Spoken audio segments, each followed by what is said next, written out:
Manande, Hari Hari Bol. All glories and Hare Krishna. All glories and Hare Krishna. All glories and Hare Krishna.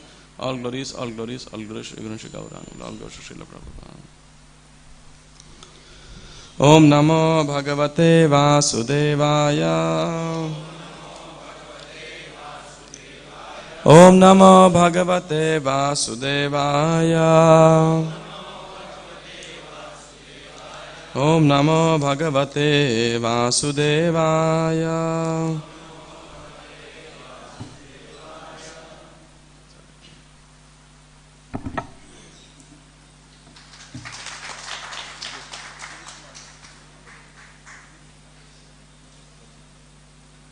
हरे कृष्णा।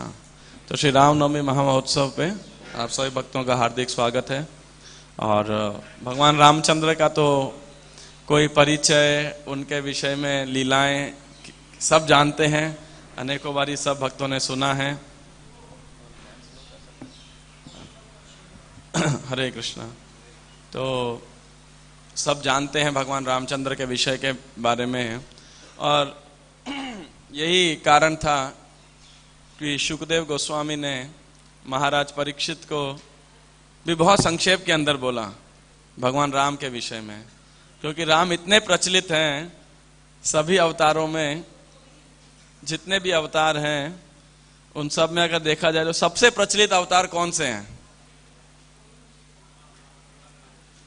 हाँ, भगवान रामचंद्र स्वाभाविक है। और सबसे कम आक्षेप भी कोई किसी पे लगाता है तो भगवान रामचंद्र ही हैं, है कि नहीं? क्योंकि कृष्ण भगवान है, बहुत फेमस हैं, मान लिया, लेकिन फिर भी लोग बहुत सारे जो है भगवान के ऊपर, थोड़ा शांति बनाइए और एक बार मोबाइल फोन चेक कर लीजिए कृपा करके, बीच में ना बजे बंधु। तो जो है भगवान रामचंद्र जो सबसे प्रचलित देखा जाए तो अवतार है। इस्कॉन भक्तों का क्या कर्तव्य है? सबसे प्रचलित किसको बनाना है? श्री चैतन्य महाप्रभु को। क्योंकि प्रभुपाद जी अपने तात्पर्य के अंदर ये बताते हैं कि वही राम जो है किसके रूप में आए हैं? श्री चैतन्य महाप्रभु के रूप में आए हैं। तो एनीवे, तो आज राम नवमी के अवसर पे तो लोग तो बहुत सारे भजन गाते हैं, भय प्रकट कृपाला, श्री रामचंद्र कृपाल, ऐसे बहुत सारे भजन आज लोग गाते हैं और भगवान रामचंद्र को याद करते हैं। मैं भी सोच रहा था कि हम क्या प्रामाणिक प्रार्थनाओं को भगवान को अर्पित कर सकते हैं। तो ये प्रार्थना मेरे दिमाग में आई। पंचम स्कंद के 19वें अध्याय के अंदर 18वां और 19वां अध्याय जो पंचम स्कंद का है, उसमें जम्बू द्वीप का वर्णन है और अलग अलग वर्ष के अंदर जो है भगवान के अलग अलग अवतारों की उपासना करते हैं उनके भक्त। तो ऐसे किम पुरुष लोक, किम पुरुष वर्ष 519.128, तो वहां पर किम पुरुष वर्ष के अंदर जो निवासी रहते हैं वे उनके आराध्य ईश्वर हैं भगवान श्री रामचंद्र। और उन किम पुरुष वर्ष के जो किम पुरुष मतलब समझते हैं क्या है? पुरुष नहीं है, लेकिन किम पुरुष मतलब किन्नर और पुरुष बेसिकली। तो जो कि मतलब बंदर भी नहीं है, और लेकिन उनका शरीर जो है मनुष्य जैसा है और मुख बंदर जैसा है और पूंछ है ना? तो ये है किम पुरुष बेसिकली। तो किम पुरुष वर्ष के निवासी इस प्रकार के, इनके लीडर हैं हनुमान जी बेसिकली, खासकर उन भक्तों के। तो वे श्री राम लक्ष्मण सीता हनुमान जी की उपासना करते हैं। और हनुमान, अरिष्ट ऐसे करके कुछ नाम है, मेरे को एक पेपर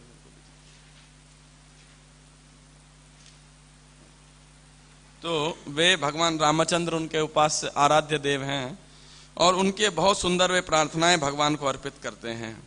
तो ये सेक्शन मैंने सोचा कि आज के लिए बहुत अप्रोप्रिएट रहेगा, और इसमें श्रील प्रभुपाद के बहुत ही सुंदर तात्पर्य भी हैं, बहुत ही। तो ये 8 श्लोक हैं, तो हम इसका उच्चारण करने का प्रयास करेंगे। ओम अज्ञानतिमिरान्धस्य ज्ञानाञ्जना शलाकया चक्षुरुन्मीलितं येन तस्मै श्रीगुरवे नमः। श्रीचैतन्यमनोभीष्टं स्थापितं येन भूतले स्वयं रूपः कदा मह्यं ददाति स्वपदान्तिकं। वन्देऽहं श्रीगुरोः श्रीयुतापदकमलं श्रीगुरून् वैष्णवांश्च श्रीरूपं साग्रजातं सहगण रघुनाथान्वितं तं सजीवं साद्वैतं सावधूतं परिजनसहितं कृष्णचैतन्यदेवं श्रीराधा कृष्णपादान् सहगण ललिता श्रीविशाखान्वितांश्च हे कृष्ण करुणा सिंधो दीनबंधो जगत्पते गोपेश गोपिकाकान्त राधाकान्त नमोस्तुते तप्त कांचन गौरांगी राधे वृंदावनेश्वरी वृषभानुसुते देवी प्रणमामि हरिप्रिये वाञ्छाकल्पतरुभ्यश्च कृपा सिन्धुभ्य एव च पतितानां पावनेभ्यो वैष्णवेभ्यो नमो नमः। जय श्री कृष्ण चैतन्य प्रभु नित्यानंद श्री अद्वैत गदाधर श्रीवासादि गौर भक्त वृंद। हरे कृष्णा कृष्णा कृष्णा हरे हरे, हरे राम राम राम हरे हरे। नमो विष्णुपादाय कृष्णपृष्ठाय भूतले श्रीमते भक्तिवेदांत स्वामिनिति नामिने। नमस्ते सारस्वते देवे गौरवाणी प्रचारिणे निर्विशेष शून्यवादी पाश्चात्य देशतारिणे। रामाय रामभद्राय रामचंद्राय मेधसे रघुनाथाय नाथाय सीताय पतये नमः। तो ये बहुत ही शुभ दिन है, आज भगवान रामचंद्र के प्राकट्य तिथि है और शायद 15 दिन या 1 महीने बाद में सीता देवी का भी प्राकट्य दिवस होगा, सीता नवमी। कृष्ण और राधा रानी दोनों अष्टमी के दिन प्रकट हुए और रामचंद्र और सीता देवी दोनों नवमी के दिन प्रकट हुए जो है। तो भगवान का अपना दिन विचार होगा तिथि चूज करने का, लेकिन एनीवेज तो नॉर्मली भगवान रामचंद्र के विषय में सब कहते हैं भगवान मर्यादा पुरुषोत्तम हैं और जो है आदर्श राजा थे, आदर्श पुत्र, आदर्श पति, आदर्श भाई, सब प्रकार से तो लोग इस प्रकार से, या भगवान रामचंद्र बहुत महान थे। जैसे सुबह हम पढ़ रहे थे कि भगवान रामचंद्र ने जैसे कि एक हाथी का बच्चा धनुष ये गन्ने को तोड़ता है, ऐसे ही उस शिव धनुष हर धनु को भगवान रामचंद्र ने उसी प्रकार, जिसको 300 लोग उठा करके लेके आए थे, उसको ऐसे ही खेल खेल में बस प्रत्यंचा चढ़ाते हुए तोड़ दिया। या जैसे शाम को आप ड्रामा में देखेंगे कि भगवान रामचंद्र ने वानर सेना से पूरा समुद्र के ऊपर सेतु बना दिया। सोचिए 1200 किलोमीटर लंबा सेतु हो, कोई सिविल इंजीनियर सोच भी नहीं सकता इतना बड़ा जो है पुल बनाने के लिए, 100 योजन लंबा, वो भी समुद्र के ऊपर, है ना, और वो भी खाली बंदरों ने, है ना। और उनके सहारे पूरा राक्षसों की सेना को जीतना। एक बग तो क्या ये भगवान रामचंद्र का वास्तविक गुण है? क्या ये भगवान का वास्तविक महिमा है? सॉरी। तो शुकदेव गोस्वामी 9वें स्कंद के अंदर कहते हैं कि वानर सेना के द्वारा राक्षसों को जीतना, समुद्र के ऊपर पुल बनाना, धनुष को तोड़ना, ये सब भगवान की असली महिमा नहीं है। ये सब तो ठीक है, भगवान है, करते हैं, तो ऐसा करके वो एक श्लोक छोड़ देते हैं कि ये भगवान की असली महिमा नहीं है या उनकी भगवत्ता नहीं है, कि रावण को मारने के लिए उनको खुद को आने की आवश्यकता नहीं थी। ऐसा मेरे को एक भक्त, हम ऐसे ही मजाक में कह रहे थे कि क्या भगवान रामचंद्र रावण को मारने के लिए अवतरित हुए थे? तो ऐसी डिस्कशन चल रहा था सब मजाक के अंदर। तो बोला रावण को मारना तो बहुत आसान था, कुछ नहीं, उसने वरदान में ये तो नहीं मांगा था कि मुझे हार्ट अटैक ना हो, है कि नहीं? तो बस एक हार्ट अटैक देना था भगवान को, बोले मार देते, है ना। तो एनीवेज, तो कुल मिलाकर के इन श्लोकों के अंदर भगवान राम के विषय के में हनुमान जी प्रार्थनाएं करते हैं और सुग्रीव, और एक और नाम है, उनके बारे में मेरे को जानकारी नहीं है इन नाम के प्रति। आर्ष्टी शेण ऐसे करके एक और महान भक्त हैं भगवान रामचंद्र के। तो ये प्रार्थनाएं कर रहे हैं, इन प्रार्थनाओं को, उनमें बहुत सुंदर तत्व की चर्चा है, क्योंकि भारत में भी भगवान रामचंद्र को लोग बहुत सेंटिमेंटल रूप के अंदर ले लेते हैं, भावुक रूप के अंदर ले लेते हैं। तो और वो सही भी है एक प्रकार से, क्योंकि लोगों का सहज प्रेम है भगवान रामचंद्र के प्रति। लेकिन फिर भी भागवत के जो दृष्टिकोण से यदि हम समझने का प्रयास करें तो कुछ रामायण के मुख्य पहलुओं के ऊपर बहुत सुंदर कह सकते हैं अंडरस्टैंडिंग डेवलप होता है, जो कि मटेरियल अंडरस्टैंडिंग से बहुत ऊपर है, और वही अंडरस्टैंडिंग हनुमान जी यहाँ पे बोल रहे हैं। तो पहला श्लोक है, पहला और दूसरे श्लोक के अंदर केवल ओवरव्यू है। श्री शुक उवाच, ये जो पहले 3 श्लोक हैं इसको आप मेरे साथ में प्रोनाउंस करने का प्रयास कीजिएगा, क्योंकि ये प्रोज हैं, इनका कोई खास मीटर नहीं है। किम पुरुषे वर्षे भगवन्तमादि पुरुषम लक्ष्मणाग्रजम सीताभिरामम रामम तच्चरण स निकर्षभिरतः परम भागवतो हनुमान सह किम पुरुषै विरत भक्तिरुपास्ते आर्षिशेषेण सह गन्धर्वैरनुगीयमानां परम कल्याणीं भर्तृ भगवत कथां समुपशृणोति स्वयं चेद गायति। तो ये जो 2 श्लोक हैं इसमें सुखदेव गोस्वामी कह रहे हैं, हे राजन, किम पुरुष वर्ष में महान भक्त हनुमान वहां के निवासियों सहित लक्ष्मण अग्रजम सीताभिरामम रामम, हनुमान वहां के निवासियों सहित लक्ष्मण के अग्रज तथा सीता देवी के पति भगवान रामचंद्र की सेवा में सदैव तत्पर रहते हैं। गंधर्वों का समूह सदा ही भगवान रामचंद्र के यशों का गान करता है, ऐसा गायन अत्यंत मंगलकारी होता है। हनुमान जी तथा किम पुरुष वर्ष के प्रधान पुरुष आर्ष्टि शेण अत्यंत मनोयोग से इस यशोगान का निरंतर श्रवण करते हैं। हनुमान जी निम्न मंत्रों का जप करते हैं। तो ये तीसरे श्लोक से लेकर के जो तीसरा, चौथा, पांचवा और छठा, ये 6 श्लोक हनुमान जी बोलते हैं, और जो 7वां और 8वां श्लोक है वो कई आचार्यों का मत है कि ये सुग्रीव की प्रार्थना है भगवान रामचंद्र को। तो जो मैंने इसलिए इनको कैटेगराइज करने का प्रयास किया श्लोकों को, तो तीसरा श्लोक है बेसिकली ये है कि मैं भगवान रामचंद्र को प्रणाम करता हूं। तो किसको क्यों प्रणाम कर रहा हूं उनको, तो ये उनके कुछ गुण हैं, उनके क्वालिटीज के विषय में चर्चा करते हैं। ओम नमो भगवते उत्तम श्लोकाय नम आर्य लक्षणशील व्रताय नम उपशिक्षितात्मन उपासित लोकाय नमः साधुवाद निकषणाय नमो ब्रह्मण्य देवाय महापुरुषाय महाराजाय नमः इति। तो इसके अंदर बहुत सारे जो हैं भगवान के विषय में नाम आते हैं। ओम नमो भगवते, मैं श्री भगवान को नमस्कार करता हूँ। किनको नमस्कार करता हूँ?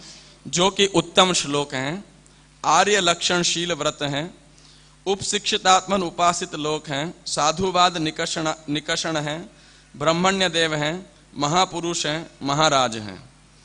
तो इसका इस प्रकार से अनुवाद है। हे प्रभु, मैं ओंकार बीज मंत्र के जप से आपको प्रसन्न करना चाहता हूँ। मैं उन श्री भगवान को सादर नमस्कार करता हूँ जो उत्तम पुरुषों में सर्वाधिक हैं। आप आर्य जनों के समस्त उत्तम गुणों के भंडार हैं। आपके गुण तथा आचरण सदैव एक समान रहने वाले हैं और आप अपने इंद्रियों तथा मन को सदैव अपने वश में रखने वाले हैं। सामान्य व्यक्ति की भांति आप आदर्श चरित्र प्रस्तुत करके अन्यों को आचरण करना सिखाते हैं। कसौटी केवल स्वर्ण के गुण की परीक्षा करने में समर्थ है, किंतु आप ऐसे स्पर्श मणि हैं जिससे समस्त उत्तम गुणों की परीक्षा हो जाती है। आप भक्तों में अग्रणी ब्राह्मणों के द्वारा उपासित हैं। हे परम पुरुष, आप महाराज हैं, अतः मैं आपको सादर नमस्कार करता हूँ। तो ये श्लोक के अंदर भगवान के कई सारे नामों का, भगवान के कई सारे गुणों का वर्णन किया गया है। पहला क्या है? उत्तम श्लोक। उत्तम श्लोक मतलब जिनकी अर्चना सदैव उत्तम श्लोकों में की जाती है, जिनकी प्रशंसा बहुत ही सुंदर सुंदर श्लोकों के द्वारा भगवान को जो है उपासना की जाती है। और आने वाले श्लोक बहुत ही सुंदर हैं। तो ये भगवान का एक नाम है, उत्तम श्लोक। दूसरा है आर्य लक्षणशील व्रत, कि भगवान कैसे हैं। समस्त आर्य जन जितने हैं, आर्य मतलब सिविलाइज्ड लोग, सभ्य लोग, तो जितने भी लोग अपने आप को सभ्य मानते हैं और उनके अंदर जितने भी गुण हो सकते हैं, उन सब गुणों के क्या है? भगवान भंडार हैं। ये बात सत्य भी है, तभी तो रामचंद्र के रूप में बोला जाता है आदर्श पति हैं, आदर्श पुत्र हैं, है कि नहीं? हर तरीके से वे आदर्श हैं। तो हनुमान जी कह रहे हैं कि आप सभी मनुष्यों के में जितने भी आर्य सभ्य लोगों के अंदर जितने भी गुण हैं, उन सब के गुणों के आप क्या हैं? खान हैं, भंडार हैं। फिर तीसरा गुण बता रहे हैं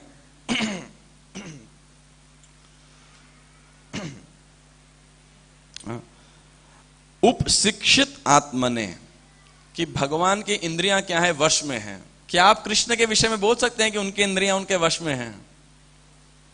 हाँ या नहीं? ऑब्वियसली कृष्ण की इंद्रियां सदैव उनके वश के अंदर हैं।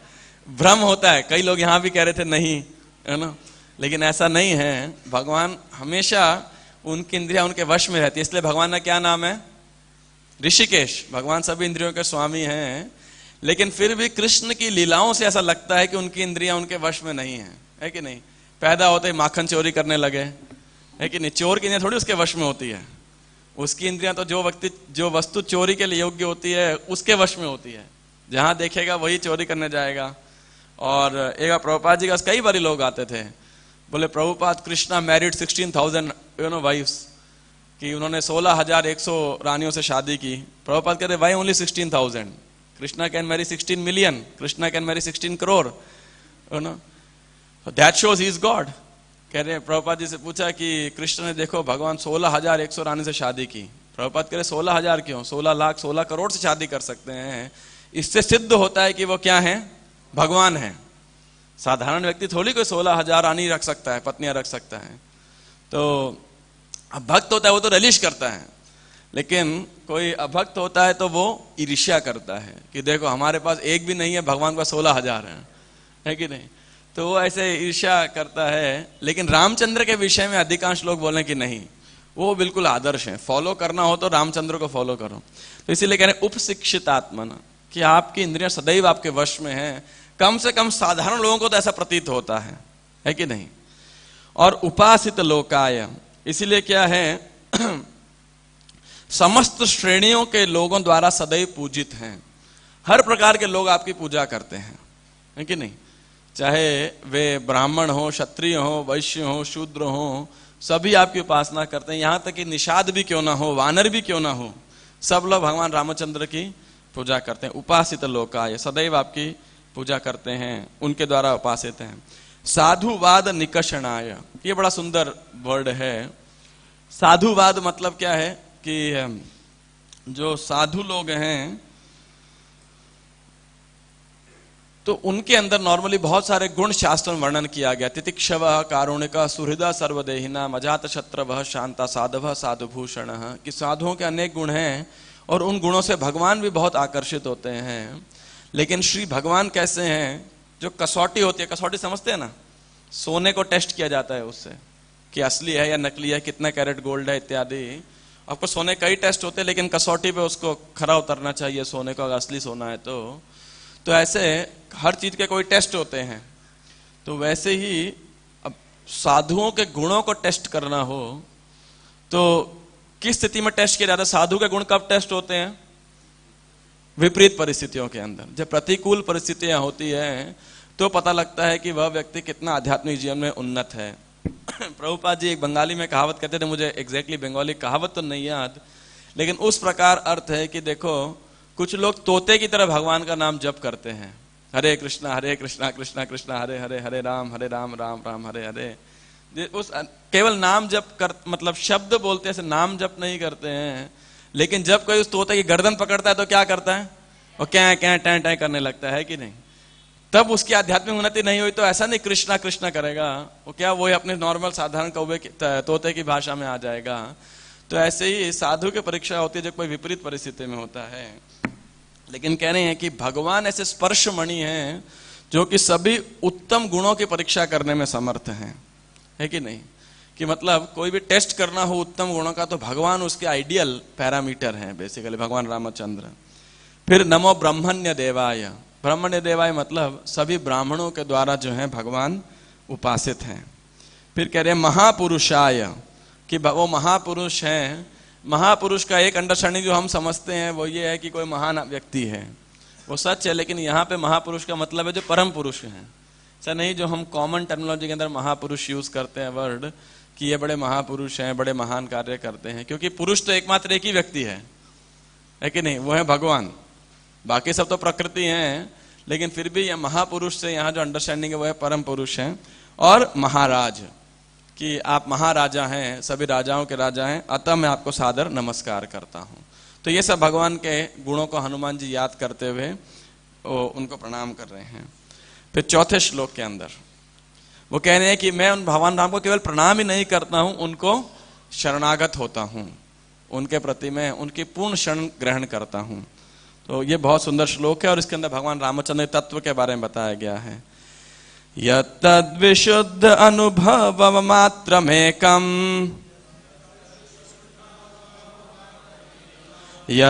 यत्तद्विशुद्धानुभव मात्रमेकम,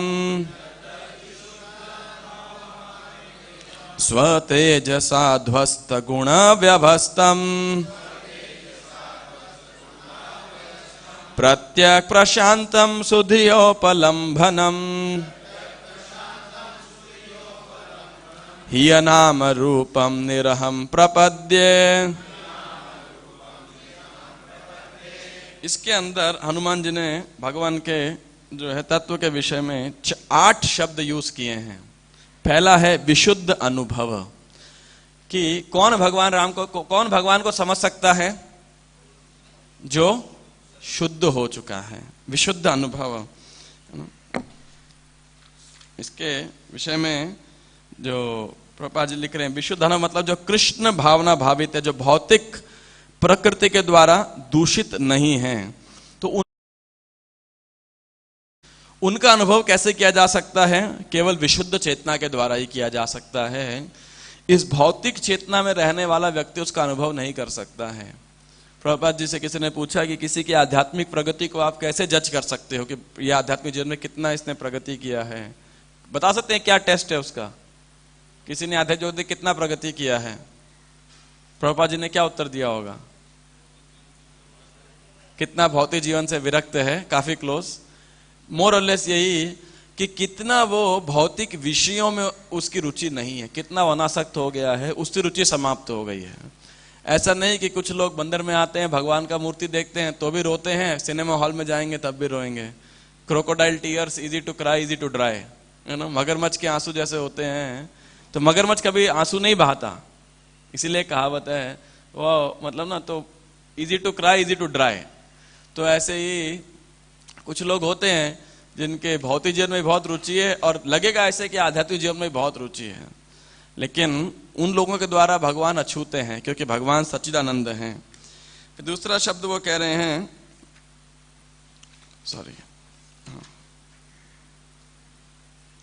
विशुद्ध अनुभव मात्र में एकम। भगवान क्या हैं? एक हैं केवल, भगवान ही एकमात्र हैं। वो कह रहे हैं can be in the Vedanta he described as being one without a second.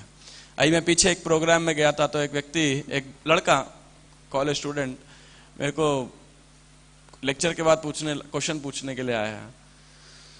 कह रहे कि भगवान का, आप कह रहे हैं कि भगवान मतलब जिनका कोई बिगिनिंग नहीं है, ऐसा कैसे हो सकता है?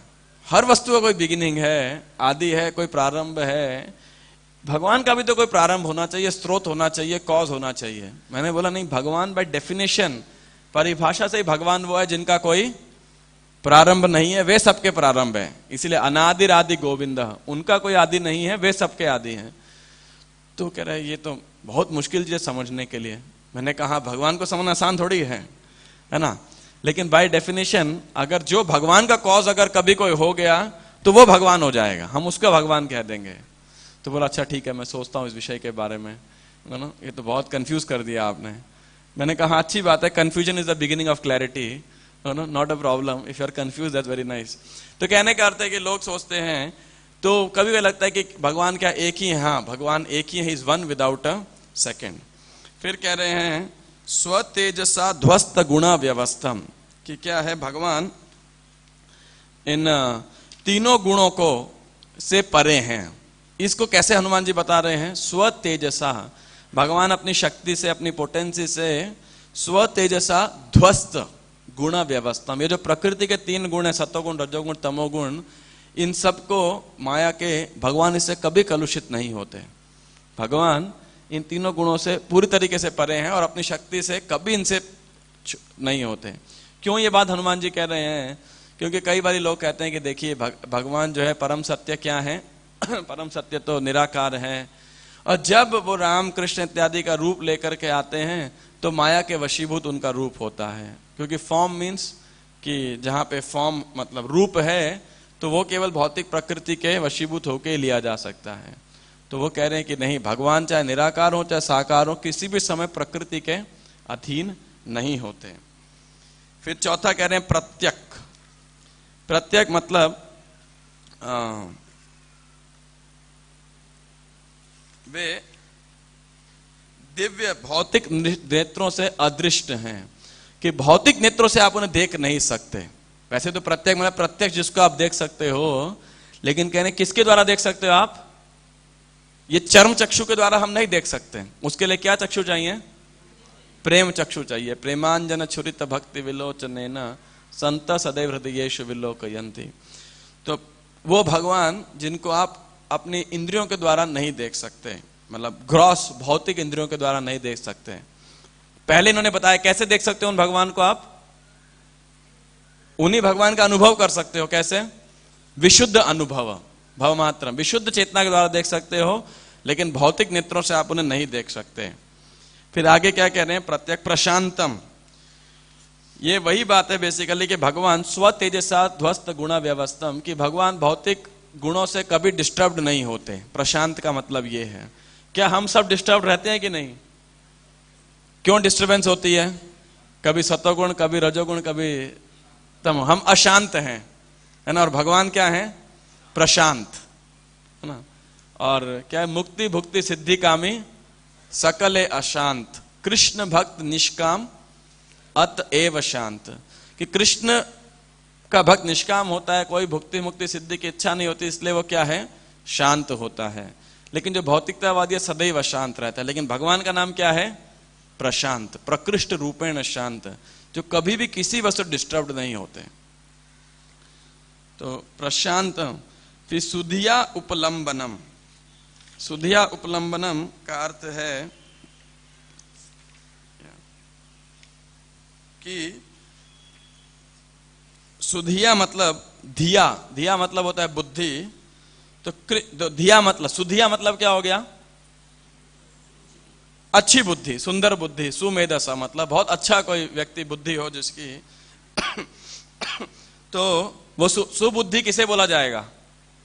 अच्छी बुद्धि किसे बोला जाएगा? किस बुद्धि को अच्छी बुद्धि बोला जाता है? कृष्ण बुद्धि को, बेसिकली कृष्ण भावना। तो प्रभुपाद यहाँ ट्रांसलेशन वर्ड मीनिंग में कह रहे हैं सुधिया, कृष्ण भावनाओं से उपलंबनम, उस कृष्ण भावना से भगवान उपलब्ध कराए जा सकते हैं केवल और केवल, अन्य किसी भौतिक के द्वारा नहीं। क्योंकि भगवान प्रशांत हैं, उनको कोई अशांत व्यक्ति नहीं प्राप्त कर सकता। तो केवल सुधिया उपलंबनम, कृष्ण भावना, कृष्ण भक्ति के द्वारा ही, जो कि भौतिक कामनाओं, कल्पनाओं और कल्पनाओं से अप्रभावित है ना। प्रभुपाद जी श्लोक करेंगे, प्रेमांजन छुरित भक्ति विलोच, तात्पर्य में कोट करते हैं। आगे जाके उत्तम भक्ति की जो डेफिनेशन है, क्या डेफिनेशन है? अन्य अभिलाषिता शून्यम ज्ञान कर्मादि अनावृतम अनुकूल्येन कृष्णानुशीलनम भक्तिरुत्तमा। तो केवल उसी के द्वारा भगवान को प्राप्त किया जा सकता है। फिर अंतिम दो वर्ड यूज करें, अनाम रूपम। अनाम रूपम मतलब जिनका कोई नाम नहीं है, जिनका कोई रूप नहीं है, ऐसा लोग कहते हैं। लेकिन वैष्णव सिद्धांत क्या है? भगवान का कोई भौतिक नाम नहीं है और भौतिक रूप नहीं है। जय श्री श्री राधा राधिका रमन भगवान की जय। श्री जगन्नाथ बल्ले सुभद्रा महारानी की जय। श्री श्री कृष्ण बलराम की जय। श्री गौणता श्री प्रभुपाद की जय। तो जो है जिनका कोई भौतिक नाम और भौतिक रूप नहीं है। प्रभुपाद जी ने इसके विषय में बहुत सुंदर श्लोक दिया है, तात्पर्य दिया है इसके अंदर 2-3 पेज का, कि जीवात्मा और परमात्मा में अंतर क्या है ना। क्योंकि देखिए जीवात्मा का नाम होता है, जीवात्मा का रूप होता है, लेकिन परमात्मा का भौतिक रूप नहीं होता, भौतिक नाम नहीं होता। जीवात्मा अपने नाम से भिन्न है, लेकिन भगवान अपने नाम से अभिन्न है ना। तो ऐसे। और अंतिम वर्ड क्या है? निरहम। निरहम मतलब, निरम का अर्थ बताया है कि जो अहंकार रहित है। भगवान जिनके अंदर कोई भौतिक अहंकार नहीं है। दूसरा विश्वनाथ चक्रवर्ती ठाकुर और जीव गोस्वामी पाद, ये जीव गोस्वामी का है कि भगवान के अंदर इस अहंकार का मतलब क्या है? अहंकार क्या होता है? अहम, आईनेस, बेसिकली जो मैं की पहचान। तो जो सेल्फ रियलाइज सोल है वो जानते हैं अहम ब्रह्मास्मि, कि मैं भगवान का अंश हूं, मैं आत्मा हूं। और जो और उन्नत भक्त हैं वे जानते हैं कि हम भगवान के अंश हैं। और अगर भौतिक देहात्म बुद्धि के अंदर हम क्या सोचते हैं, हम भारतीय हैं, हम पुरुष हैं, हम स्त्री हैं, हम बच्चे हैं, इत्यादि इत्यादि, तो यह अहंकार होता है। तो प्रभुपाद जी कह रहे हैं कि जीवात्मा अपने आप को इंडियन, जर्मन ऐसा बोल सकता है। हम भी अगर बोलते हैं तो हम बोलेंगे ये चाइनीज भक्त हैं, रशियन भक्त हैं, जर्मन भक्त हैं, इंडियन भक्त हैं, है ना। लेकिन हम कभी ये तो नहीं बोलते कि जर्मन डीटीज हैं, इंडियन डीटीज हैं, ऐसा तो नहीं बोलते, है ना। हम हमेशा बोलते हैं कृष्ण ही है, हमेशा कृष्ण है ना। वो अलग बात है, प्रभुपाद जी ने लंदन ईश्वर, पेरिस ईश्वर नाम दिया, वो एक अलग बात है। लेकिन हम कभी ऐसा तो नहीं बोलते कि जर्मन कृष्ण है या ये फ्रेंच राधा रानी है, ऐसा तो कभी भी नहीं बोलते। कृष्ण हमेशा कृष्ण है, चाहे वो किसी भी देश के अंदर हो, किसी विग्रह के रूप के अंदर हो। तो इसका अर्थ है कि भगवान के पास कोई भौतिक उपाधियां नहीं है, विदाउट मेटीरियल डेजिग्नेशन। ये जीव गोस्वामी का मत है। विश्वनाथ चक्र ठाकुर का मत क्या है? निरहम, मतलब कि इसमें वो वर्ड यूज कर रहे हैं, निह को ज्यादा अपना देख करके अहम को इस्तेमाल दे रहे हैं। कि भगवान कह रहे हैं क्या कि भगवान एक व्यक्ति हैं। अहम मतलब कोई व्यक्ति होगा तभी तो मैं यूज करेगा वर्ड, है ना। तो वो इसीलिए इस वर्ड को इस्तेमाल करते हुए संस्कृत ग्रामर के हिसाब से बताते हैं। तो ये भगवान राम के विषय में तत्व बता रहे हैं कि भगवान तीनों गुणों के परे हैं। भगवान को केवल कृष्ण भक्ति के द्वारा ही, मतलब भक्ति, शुद्ध चेतना के द्वारा, भक्ति के द्वारा जाना जा सकता है। भगवान को कोई भौतिक नाम रूप नहीं है, इत्यादि। ये हनुमान जी बहुत बुद्धिमता पूर्वक इस बात को बता रहे हैं, क्योंकि जानते हैं आने वाले समय के अंदर लोग ना यही सब आक्षेप करेंगे ही करेंगे कि राम का रूप तो माया का था। वो भी चलो महापुरुष थे, एक महान व्यक्ति थे, महान राजा थे, लेकिन कोई महान भगवान नहीं मानने वाला उन्हें। ऐसे भी बहुत लोग होंगे। या फिर क्या होगा, बहुत बारी राम कथा के अंदर आप देखते हैं कि जो राम का चरित्र ग्लोरीफाई करते हुए क्या क्या टीका दी जाती है कि देखो राम जैसा पुत्र होना चाहिए। क्यों? क्योंकि देखिए दशरथ महाराज ने आज्ञा दी कि वनवास चले जाओ, कहाँ राजा बनने वाले थे, मतलब, और कहाँ उनको जंगल में भेज दिया। लेकिन रामचंद्र ने क्या है, उस आज्ञा को पूरा फॉलो किया। तो सब बच्चों को, पुत्रों का ऐसा होना चाहिए, है ना। ऐसा लोग शिक्षा देते हैं। लेकिन क्या ये सही शिक्षा है, गलत शिक्षा है? क्या कहते हैं, ये गलत शिक्षा सही है या गलत है? सर्वोपरि है ना। क्या बोलते हैं, मातृदेवो भव पितृदेवो भव, है ना। तो देखिए महाभारत और रामायण वेदों के इतिहास सेक्शन में आते हैं। सिर्फ 2 इतिहास हैं। जैसे पुराण कितने हैं? 18 मुख्य पुराण हैं। और उपनिषद कितने हैं? 108 मुख्य उपनिषद है। लेकिन पुराण 2 ही हैं, इतिहास 2 ही हैं, रामायण और महाभारत। तो ये जो इतिहास होते हैं ये 2 स्तर पे शिक्षाएं देते हैं, एक आध्यात्मिक स्तर पे और एक सामाजिक स्तर के ऊपर। तो इनको इस स्तर पे भी बहुत अच्छे से यूज किया जा सकता है। और अधिकांशतः रामायण और महाभारत का इस्तेमाल किया ही इसलिए जाता है सोशल शिक्षाएं देने के लिए। जैसे कर्ण इतना पॉपुलर क्यों है महाभारत के अंदर? क्यों? क्योंकि महाभारत में कर्ण को इतनी पॉपुलैरिटी क्यों दी जाती है? नहीं, दान तो एक है, लेकिन सबसे ज्यादा लोग बोलते हैं देखो मित्रता जिसने निभाई है कि नहीं। लेकिन जो वैष्णव लोग हैं वो कर्ण को कभी जो है गुणगान नहीं करते उसका। ऐसी मित्रता का क्या फायदा जो दोस्त भी गड्ढे में जाए और उसको धक्का दे के गड्ढे में गिरा, बोले मैं भी आ रहा हूं, है ना। तो कर्ण ऐसा मित्र था। तो ऐसे ही रामलीला के अंदर भी आप देखते हैं बहुत बारी जो इंटरप्रिटेशंस दिए होते हैं वो भागवतम के इस रचना के अनुसार नहीं दिए होते हैं। तो उनको लगता है राम एक आदर्श पुत्र है, दशरथ एक पिता, खाली साधारण पिता हैं।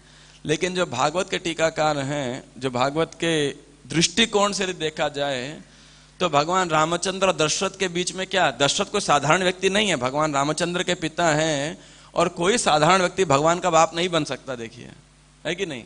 थोड़ी है कोई टॉम डिक एंड हैरी, कोई भी हैरा गहरा नत्थु खैरा जो है भगवान का पिताजी बन गया। भगवान के शाश्वत जो संगी हैं वही भगवान के माता पिता बन सकते हैं। और दशरथ और राम के बीच में किस रस का आस्वादन हो रहा है? विप्रलंब का आस्वादन हो रहा है, विरह का आस्वादन हो रहा है, जो आस्वादन व्रज की गोपियां करती है जब भगवान श्री कृष्ण छोड़ के चले जाते हैं। जब चैतन्य महाप्रभु संन्यास ग्रहण कर लेते हैं तो भक्त उनसे जो विरह आस्वादन करते हैं वही विरह दशरथ और अयोध्या वासियों को होता है। और विरह के जो महाभाव की अंतिम स्टेज है वो क्या है? उसमें 10 स्टेज बताई जाती हैं, चैतन्य चरितामृत में वर्णन आता है मध्य लीला के अंदर। तो उसकी अंतिम स्टेज जानते हैं क्या है? मृत्यु। तो जो है जिसके अंदर व्यक्ति भौतिक देह के अंदर नहीं रहता, तो दशरथ की जो स्टेज है ये उस विरह की महाभाव की स्टेज है, जिसको लोग साधारण सोचते हैं कि देखो बेटे के विरह में पिताजी मर गया, है कि नहीं? जब भगवान रामचंद्र वाल्मीकि सीता देवी के विरह में वियोग करते हैं, वाल्मीकि रामायण में 10 अध्याय हैं, मतलब 10 अध्याय के अंदर केवल मतलब आधे गीता से भी ज्यादा आप सोचिए, है ना? उतना बड़ा केवल भगवान राम वृक्ष से पूछ रहे हैं, पत्थर से पूछ रहे हैं, पहाड़ से पूछ रहे हैं, आकाश से पूछ रहे हैं, नदी नालों से पूछ रहे हैं, पतंगों से, पशुओं से, सबसे पूछ रहे हैं। सीता को देखा क्या, सीता को देखा क्या, सीता के पास टाइम्स याद कर रहे हैं, सीता गुणगान कर रहे हैं। कोई साधारण स्त्री से, मतलब साधारण व्यक्ति भी इतना काम लोलुप व्यक्ति भी हो, कोई स्त्री से बहुत आसक्त हो तो भी ऐसा नहीं करेगा, राइट कि नहीं? तो लोग कोई कंफ्यूज हो सकता है कि देखो, कोई शिक्षा ले सकता है कि भाई देखो भगवान रामचंद्र बता रहे हैं कि आदर्श पति को कैसा होना चाहिए, है कि नहीं? तो ठीक बात है, भगवान रामचंद्र को शिक्षा दे रहे हैं, लेकिन इस दृष्टिकोण से नहीं दे रहे कि हर व्यक्ति को जो है इस प्रकार से स्त्री के प्रति आसक्त होना चाहिए। तो ऐसे बहुत सारे जो है ना अलग अलग प्रकार के मॉरल इंस्ट्रक्शंस के लिए रामायण को यूज किया जाता है, जो वैष्णवों को प्रिय नहीं है। आप समझ रहे हैं बात को, इस बात को, इस तथ्य को कि जो इतिहासों को, जो इस प्रकार के इतिहास को जब सामाजिक इंस्ट्रक्शंस के लिए यूज किया जाता है तो बहुत अर्थ का अनर्थ हो जाता है। जैसे साधारण देखिए, रामायण में भी एक बहुत बड़ा ट्विस्ट, कॉन्ट्राडिक्शन बोला जाता है। घर का भेदी किसके लिए बोल रहे हैं? ये विभीषण के लिए। तो विभीषण को एक पॉजिटिव कैरेक्टर पोर्ट्रे किया या नेगेटिव? एक बहुत ही नेगेटिव कैरेक्टर पोर्ट्रे किया। लेकिन जो वैष्णव है वो विभीषण को ग्लोरीफाई करते हैं ना निंदा करते हैं? वो ग्लोरीफाई करते हैं। तो हमेशा अब क्या है, जब आप सोशल स्तर पे ले आते हैं तो हम भगवान या वैष्णवों के आचार्यों के दृष्टिकोण से रामायण को ना देखकर, भगवान की लीला को ना देख करके इस भौतिक जगत के चश्मे से उस लीला को देखते हैं, और ये बहुत बड़ा इससे अपराध होने के चांस हैं। जैसे विभीषण के बारे में बोला, कोई कैकई की निंदा नहीं करता। देखिए संसार के अंदर इतिहास में रामायण चाहे महाभारत तो है घर घर की कहानी बेसिकली। पहले 10-20 साल पहले एक सीरियल आता कहानी घर घर की, उसकी जगह वो सीरियल में रामायण और महाभारत दिखाना चाहिए। और लिटरली देखा जाए तो हर घर की यही कहानी है, गृहेषु कूट धर्मेषु दुख तंत्रेषु अतंत्रितः। हर घर के अंदर कूटनीति चल रही है, अधर्म चल रहा है, सच बात है कि नहीं? तो अनादिकाल से, चाहे वो अयोध्या के अंदर हो, रानियों के अंदर हो, चाहे वो 2 कजन भाइयों के अंदर हो, गृहेषु कूट धर्मेषु दुख तंत्रेषु, कि जो घर पारिवारिक जीवन है वो स्वाभाविक है ही कूट धर्मेषु दुख तंत्रेषु, दुख का तंत्र है बेसिकली, वहां कूटनीति होगी। लेकिन कैकई के बारे में कितना वर्णन आता है? कोई खास वर्णन नहीं। कैकई की निंदा कितने लोग करते हैं? केवल वैष्णव करते हैं, बाकी बाहर के लोग व्याख्यान ही नहीं करेंगे कैकई का। सच बात है कि नहीं? तो अब देखिए कितना ट्विस्ट है, जहां पे विलेन है, कैकई एक विलेन है बेसिकली, तो उसका तो कोई चर्चा नहीं करेगा। और जो विभीषण है वो वास्तविकता में क्या है? वो एक आइडियल हीरो हैं, जो कि जैसे गोपियां ब्रज को अपने घर वालों को छोड़ करके कृष्ण की शरणागति में आ गई, ऐसे विभीषण ने सारे रिश्ते नाते छोड़ करके सब प्रकार के अत्याचार को, अपमान को सहन करने के बाद भी, नेग्लेक्ट होने के बाद भी जो है रामचंद्र की सेवा में आ गए। और यहां नहीं कि वानरों सबने आलिंगन कर लिया उनका, सबने पहले शक किया। मतलब उनको रिक्रूट करने से पहले पूरी मैनेजमेंट इष्ट गोष्ठी हुई, जिसको हेड किया भगवान राम ने, और सबसे पूछा, सुग्रीव से पूछा, अंगद से पूछा, हनुमान जी से बाद में पूछा, जामवंत इत्यादि से पूछा, नल नील से पूछा कि क्या करना चाहिए। कोई बोला राक्षस है, क्यों विश्वास कर रहे हो, इस पे इसको मार डालना चाहिए। दूसरा बोला नहीं, दूध को मारना नहीं चाहिए, बंदी बना के रख लेते हैं। तीसरा बोला लंका वापिस भेज देते हैं। और ऐसे ऐसे अलग अलग मत थे। तो हनुमान जी से पूछा, हनुमान जी बोलते कि प्रभु आप हमारी परीक्षा ले रहे हैं, है ना। तो फिर अपना अनुभव बताते हैं। अभी तक तो पहले को विभीषण से मिला नहीं था, लेकिन हनुमान जी मिले थे, कब मिले थे? जब लंका में गए थे सीता को खोजने के लिए, तो एक ही घर था जहां राम राम राम की आवाज आ रही थी। तो बोले मैं लंका में गया था, ये आपके महान भक्त हैं, उस असुर कुल के अंदर रहते हुए भी, और लंका में सबका घर जलाया था, एक विभीषण का घर नहीं जला था, केवल एक अशोक वाटिका और विभीषण का घर, इन दो को छोड़ के बाकी सब जला था, है ना। तो बोल रहे आपके महान भक्त हैं और इन पे विश्वास करना चाहिए। और हनुमान जी तो वैसे भी बोलचाल में भी बहुत एक्सपर्ट थे और किसी के रूपरेखा को समझने बहुत विद्वान थे। तो कह रहे कि इनके आप शैली से पता लगा सकते हैं कि आपके शरणागत हुए हैं। तब भगवान रामचंद्र के बहुत बड़ा उनको फिर विभीषण गुणगान करते हैं, और क्या उनका टाइटल देते हैं उन्हें? लंकेश। तो हनुमान जी पूछते हैं प्रभु आपने तो लंका का राजा बना दिया। और भगवान एक और ऐलान भी करते हैं वहां पे, पद्म पुराण का फेमस श्लोक है, मैं श्लोक तो याद नहीं, लेकिन भगवान कहते हैं कि यदि कोई एक बार भी मुझे बोल दे कि हे प्रभु मैं आपका हूं, आप मेरे हो, इसके बाद वो व्यक्ति भूल जाए, लेकिन मैं नहीं भूलता उसे। और आज अगर रावण भी मेरे शरणागत आ जाए, क्योंकि मेरा कर्तव्य है शरणागतों को शरण देना, ये मेरा धर्म है, तो रावण भी आ जाएगा तो शरण दूंगा। तो कोई बोला प्रभु आपने बोला रावण आपकी शरण में आ जाएगा, शरण दे दोगे, इसको तो आपने लंका, विभीषण को लंका का राज्य दिया, तो रावण को क्या दोगे? बोला अयोध्या का राज्य दे दूंगा। तो भरत को क्या दोगे? तो बोले वैकुंठ का राज्य दे दूंगा। तो बोले आप कहां जाओगे? बोला मैं सबकी सेवा करूंगा। भगवान रामचंद्र का ये जो है, वो जो भक्तों के साथ आस्वादन है उनका जो है वो ये है। लेकिन बहुत बारी रामायण को इस प्रकार से भौतिक दृष्टिकोण से जब देख लिया जाता है तो लोग फिर फॉल्ट फाइंडिंग करने लगते हैं उसके अंदर और उससे अपराध करते हैं। इसीलिए वैष्णव दृष्टिकोण बहुत इंपॉर्टेंट है। और ये प्रभुपाद जी एक तात्पर्य के अंत के अंदर सूचना देते हैं कि जो है वैष्णवों से रामायण को हमें सुनना चाहिए और समझना चाहिए। अब भगवान राम की शिक्षा क्या है? अब लोग बोलेंगे आदर्श राजा होना चाहिए, राम राज्य चाहिए, है ना, आदर्श पति होना चाहिए, वो सब ठीक है, लेकिन वैष्णव दृष्टिकोण के अनुसार क्या शिक्षा है? तो ये 5वां श्लोक है। मर्त्यावतारस्त्विह मर्त्य शिक्षणम रक्षो वधायैव न केवलम विभोः कुतोऽन्यथा स्याद्रमतः स्व आत्मनः सीता कृतानि व्यसनानि ईश्वरस्य।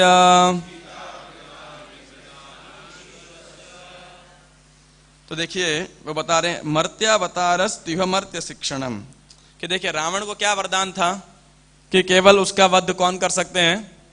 मनुष्य कर सकते हैं। इसीलिए भगवान रामचंद्र को मनुष्य रूप धारण करना पड़ा। हनुमान जी कह रहे हैं कि मनुष्य रूप को धारण किया, कोई और भी रूप धारण कर सकते थे, लेकिन ब्रह्मा जी ने वरदान दिया था कि केवल मनुष्य और वानर को छोड़ के बाकी कोई आपको मार नहीं पाएगा। लेकिन फिर हनुमान जी कहने रक्षो वधायैव न केवलम विभो, केवल उस राक्षस राज रावण को वध करने के लिए तो भगवान को आना जरूरी नहीं था। तो उनका उद्देश्य केवल रावण को वध करना नहीं था। वे किस लिए आए थे? कुतोन्यथा स्याद् रमतः स्व आत्मनः सीता कृतानि व्यसनानि ईश्वरस्य, कि देखिए व्यसनानि ईश्वरस्य, कि इतने दुख ईश्वर होते हुए भी भगवान रामचंद्र को दुख भोगने पड़े। क्यों दुख भोगने पड़े? स्याद् रमतः स्व आत्मनः सीता कृतानि, क्यों? क्योंकि सीता के से वियोग के कारण। तो यहां अनुवाद में लिखा है वे तो मर्त्य प्राणियों को शिक्षा देना चाहते थे कि भोग विलास अथवा पत्नी के चारों ओर केंद्रित भौतिक सुख समस्त दुखों का कारण है। वे स्वयं में पूर्ण हैं, उन्हें किसी भी प्रकार का पश्चाताप नहीं है, अतः भला वे माता सीता के अपहरण से क्या कष्ट भोगते हैं।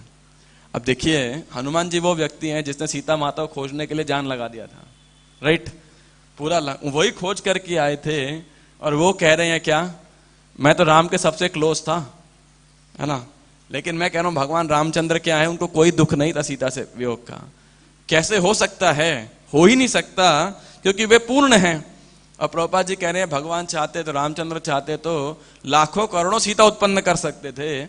एक सीता के लिए इतना पश्चाताप करने की क्या आवश्यकता है? कोई है क्या आवश्यकता? नहीं। अब लोग बहुत सारे कारण देते हैं, आपके पास कई सारे रामनवमी मैसेज भी आए होंगे कि राम का अवतार इसलिए हुआ क्योंकि नारद मुनि ने श्राप दिया था विश्व मोहिनी के विरह के कारण। वो सब बहुत ही बाह्य और मटेरियल कारण हैं। लेकिन आंतरिक प्रसंग जो वैष्णव दृष्टिकोण से क्या शिक्षा देना चाहते हैं भगवान, तो प्रभुपाद जी यहाँ 3 पैराग्राफ के अंदर 3 अलग अलग बातें करते हैं। पहली बात करता है यन्मैथुनादि गृहमेदि सुखम तुच्छम कंडु यनेन करयो रिव दुख दुखम, कि देखिए दाम्पत्य जीवन यौन जीवन प्रभुपाद जी कह रहे हैं वो हमेशा दुख का कारण है। भक्तों को तथा सारे मानव समाज को यह शिक्षा देने के लिए कि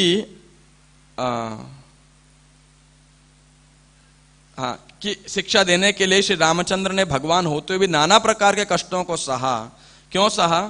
क्योंकि गृहस्थ जीवन जो है उसमें संभोग की छूट और पुनः पुनः लोग इंद्रिय सुख भोगते हैं। यद्यपि इस इंद्रिय सुख के पश्चात उन्हें नाना प्रकार के कष्ट उठाने पड़ते हैं। तो निस्संदेह उन्होंने सारे कष्ट इसलिए झेले कि हमें शिक्षा मिले। वास्तव में उनके द्वारा पश्चाताप करने का कोई प्रयोजन नहीं था। तो देखिए भगवान रामचंद्र ही शिक्षा देने के लिए कि गृहस्थ जीवन में या विषय सुख के या पत्नी के जो केंद्रित अगर कोई जीवन है तो वो हमेशा दुख का कारण ही बनेगा, ये शिक्षा देने के लिए।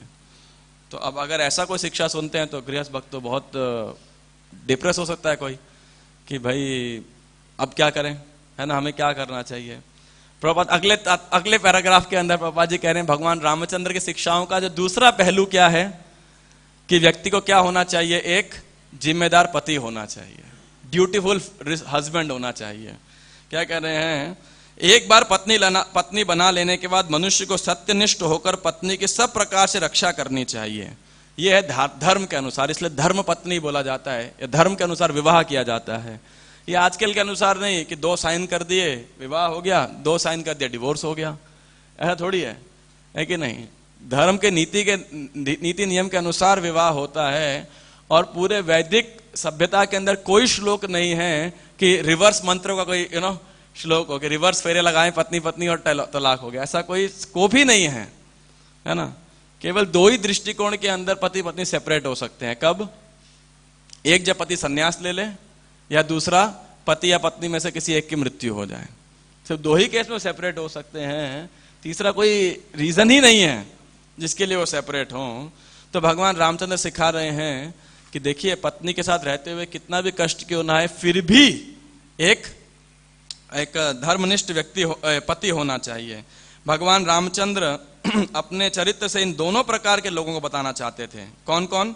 2 प्रकार के मनुष्य, जो धार्मिक नियमों का निष्ठा से पालन करते हैं, और दूसरे हैं जो भक्त हैं, अर्थात जो धर्म अर्थ काम मोक्ष के फॉलोवर हैं और चाहे परो धर्म, दोनों को रामचंद्र बताना चाह रहे हैं कि किस प्रकार धार्मिक नियमों का पालन करते हुए प्रिय तथा कर्तव्य निष्ठ पति बनाया जा सकता है। धार्मिक नियमों का पालन करने वालों को चाहिए कि वे अपनी पत्नी की रक्षा करने में उपेक्षा ना बरतें। हो सकता है कि ऐसा करने में कुछ कष्ट उठाने पड़े, किंतु पति को इन्हें सहना ही चाहिए। सत्यनिष्ठ पति का यही कर्तव्य है कि नहीं। तो ये बहुत इंपॉर्टेंट है कि रामचंद्र भगवान की शिक्षाएं, जिन लोगों ने विवाह नहीं किया और विवाह की इच्छा नहीं है, उनके लिए क्या शिक्षा है? बहुत सिंपल है, पिछला पैराग्राफ उनके लिए था, राइट, कि मत पड़िए इस चक्कर के अंदर, अगर रह सकते हैं तो बेस्ट है।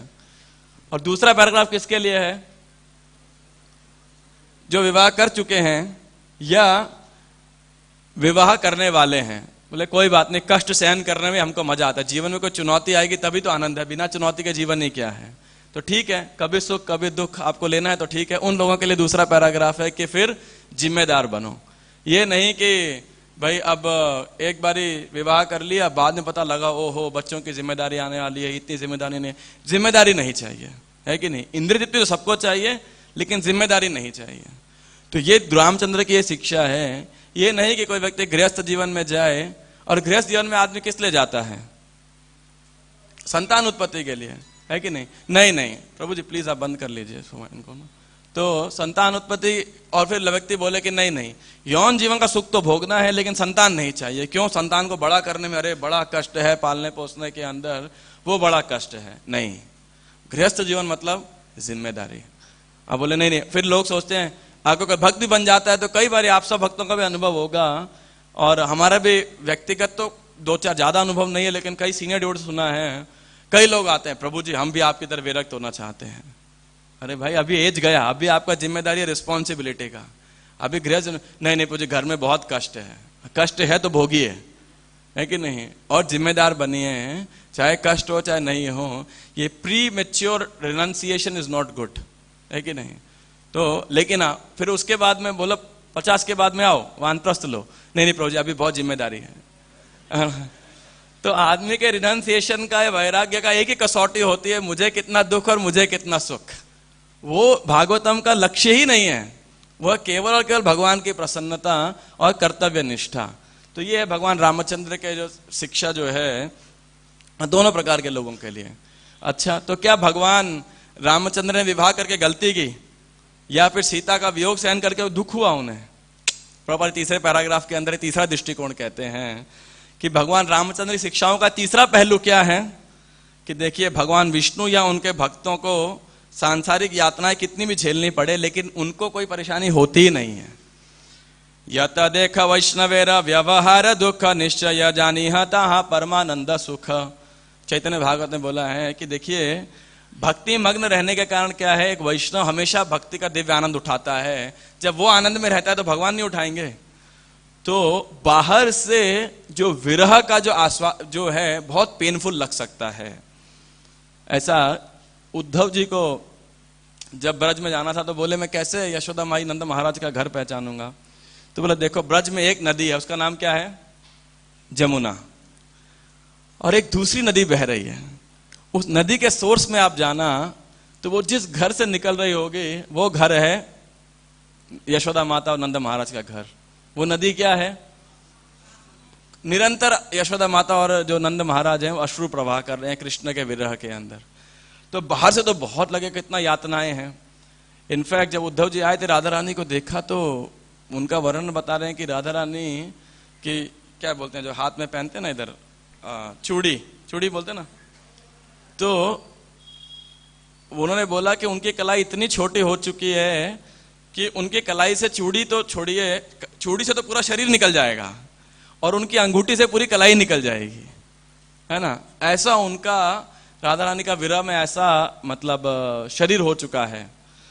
तो अब दिखने में तो ये बहुत ही वेदनापूर्ण लगता है, लेकिन प्रभुपाद जी कह रहे हैं प्रेमी तथा प्रेमिका का भले ही वियोग कष्टकर लगता हो, किंतु वास्तव में यह होता है अत्यंत आनंददायक।